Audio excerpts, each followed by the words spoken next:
So I was just scrolling on my timeline being nosy, and I came across this video.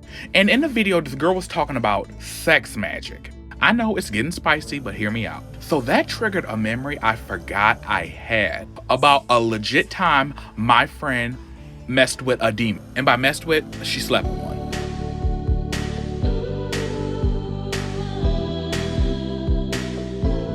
So this is what happened. Story time part 1. So like, I'm gonna try to keep this as blunt as possible. I have a friend who love hood niggas, and there ain't nothing wrong with that, because everybody has their type. So she started fucking with this guy that she met on Facebook. Bada boom, bada bang. He comes over to her house. Rule number 1, never invite anybody that you're gonna fuck with to your house. Everybody's house should always be sacred. They have to earn their interest. They don't just come on the first time. Now, I'm not saying you can't fuck with them on the first day, because let's be real, we're in 2022. But your house, your apartment, your whatever is a sacred space. Treat it as such. Just my opinion, don't mean nothing else to nobody outside of me. So it's also important to know he's heavily gang affiliated, and by gang affiliated, I mean this nigga's in the trench. So she like hood niggas, no big deal. So in the last part, when I said he was gang affiliated, I don't mean like, oh, I have a clique. No, he would openly talk about his trauma and the bodies he's caught. Because like he said, it's not like they're ever gonna be found. I said, that's my cue. Because as y'all know, if y'all been on here for a while, I come from a spiritual family. Grandmother was psychic, my mom's psychic, a lot of my aunties are psychic. You know, in a way I've just grown up, the hood don't fuck with me and I don't fuck with the hood. Because I just don't want to have the worry of every third Wednesday out of the month, I might get hate crime. So they keep fucking around for like a month and a half, right? It's going pretty consistent. But I noticed her energy started changing, and she even noticed her energy started changing. I didn't want to tell her it was the nigga because, you know, us have the gay best friends. The gay best friends always know. Because people forget, they just think gay is a personality trait, but they forget we niggas too. So we know when a nigga ain't shit, because sometimes we ain't shit. So we on the phone one night having one of our annual best friends gossip sessions, and she's telling me how she's just haven't been feeling herself. And I've never been a bitch to beat around the subject. I'm like, bitch, it's your nigga, because I'm not one to skate around the truth.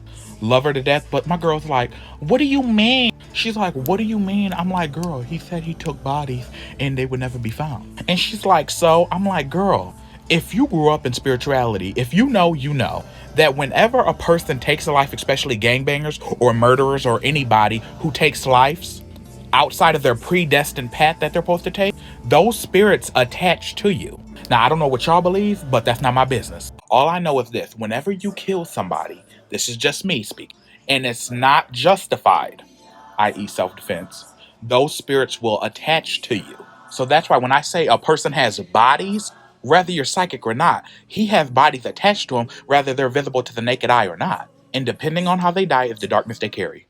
So, you know, after I tell her, like, girl, he has bodies on him in the spirit realm, definitely, that carry dark energy with them. Because just to break it down in black and white, you can't take a life and not pay a price. Because if you won't pay it in this life, you're going to pay it in the next. So boom, me and her continue talking, right? And then, so we get on to their sex life, right? And she's like, the sex is good. And I'm like, well, I'm good. I'm glad one thing is good. And see, me and my friends, we some gutter nasty hoes. So I'm like, girl, what do he be doing and stuff like that? Because you know me, I'm trying to vicariously live through my friends. So she's telling me, and she's like, yeah, he be hella aggressive. And I'll be like, what you mean? She was like, every time he's about to in her, he tells her to call him a demon. Like, I couldn't make this shit up if I wanted to. And I'm not even gonna act like this is the first time I've heard a guy, especially somebody who gang affiliated or just into the street life. A lot of them be like, you know, I'm a demon. I'll be on a demon time and stuff like that. And I'm not talking about the demon time Beyonce's talking about. Like, guys in the street will call themselves demons. And a lot of times they are, because you know that saying, when somebody shows you who they are, believe them the first time. So I said to her, do you actually call him a demon? And she's like, yeah, but not that often. He only asked me to call him that when he's about to come. I'm like, girl, when he's about to what? I'm trying to use PG language because I feel like for me using the N-word and all those story times before this, it might get taken down. But I was like, when you're about to climax, that's the most powerful time to manifest. But she's telling me, you know, she don't like to do it, but you did it. So anyway, of course, she's like, what do I do? And I'm like, girl, I don't know what to tell you because you're an idiot. Because it wouldn't be me. Actually, it could have been me because, bitch, I've been a dumb bitch in the past, too. So the only thing I could tell her is to think of is put a Bible verse above your door. Now, as y'all know, I'm not Christian. I'm not believing the Bible is a spell book. So take that up with your mammy if you don't like what I'm saying. And in certain black spirituality practices, they use Bible and certain scriptures to help with their spell work and their manifestation. Now, my granny, she was a Christian woman, but she knew certain scriptures to do what they needed to do. So I tell her, girl, get some parchment paper. If you don't have parchment paper, get a brown paper bag. Make sure it don't have no writing on it. Rip the brown paper bag off to where it's bare, and write I think it was Psalm 35 verse 8, and dip it in ammonia and put it over your door. Like, fold the paper up and put it over your door. Thumbtack it, just put it over your door. And I tell her, you have to believe you're going to be protected, because otherwise these are just empty words. And then she's like, oh, so is this going to like banish them from my house? I said, bitch, stop watching Charmed. Stop watching Charmed. This is not going to do like a force field around your house. However, it's a good verse for the offense. So anybody who comes in there with an ill spirit, just note a certain nature. Do they get sick? Do they get tired? Do they get a headache? Those are telltale signs that your magic, your manifestations, your verses are working for you. Okay, so we get off the phone and she actually does it. And I'm saying she actually does it as in I'm shocked, because, you know, a lot of times we all have those friends that a lot of them want the ending, but they don't want to put the work in. Like, you can't want a solution and not work through the problem. So they went out to eat, right? And then he was fine the whole night. They got in, I would say, probably about 11 midnight. You know, they young niggas. So they're coming up to her apartment, you know, she's a little tipsy, but he's been fine the whole night, remember? So they walk into the house. All of a sudden, he gets a headache and he starts to feel dizzy and woozy. A telltale sign, like I said, the verse is working if you believe. So now she's getting him like ginger ale or some shit like that, because, you know, ginger ale makes everything better. But he has the headache. He's feeling nauseous now and stuff like that. So he's like, I gotta go home. He gets home to his house and he calls her up and he's like, I'm fine. He's like, oh, I must have just needed some fresh air. Nigga, what do you mean? We was out all night. You didn't start acting a fool till you got back in my apartment. So she starts texting me, right? But I'm asleep, because a bitch like me, once I'm out like a light. So I wake up the next morning and I'm seeing all the texts. She's like, bitch, it worked, bitch, it worked, bitch, it worked. And I looked at her like, did you expect it not to?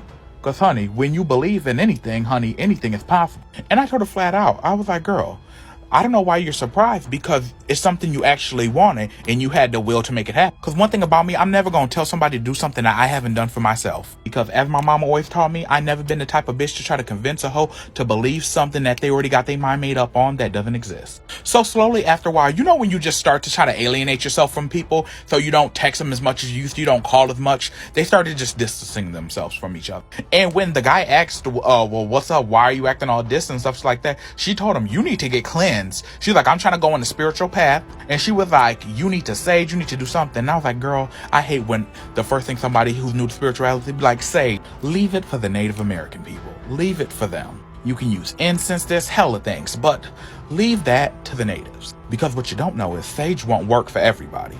If you know, you know. And sometimes sage in the wrong hands will make it even worse. And it's like, also, like I said to her, think about it. You're telling him he needs to cleanse himself, which is correct. However, for him to use sage, like, he is the negative energy, bitch. He's gonna knock his own self out. But the guy, he took it offensive, because he was like, what, you trying to call me dirty or something? So like, and like I said to her, I was like, girl, he's not ready for spirituality. It's gonna go straight over his head every time. And then, of course, you know, when you diss a nigga, you know, he starts calling you a bitch, a hoe, your shit wasn't that good. And like I said to her, girl, that's gonna be the first thing niggas always do. And it was the first thing he did. He started trying to diss her on Facebook and social media, that high school shit. And I said to her, honey, I said, don't worry about it, because guess what? He's gonna die one day just the way he lived. And I kid you not even 7 months later, he was shot and killed in a drive-by. Now, that's not me speaking it over his life. I just knew it was gonna happen.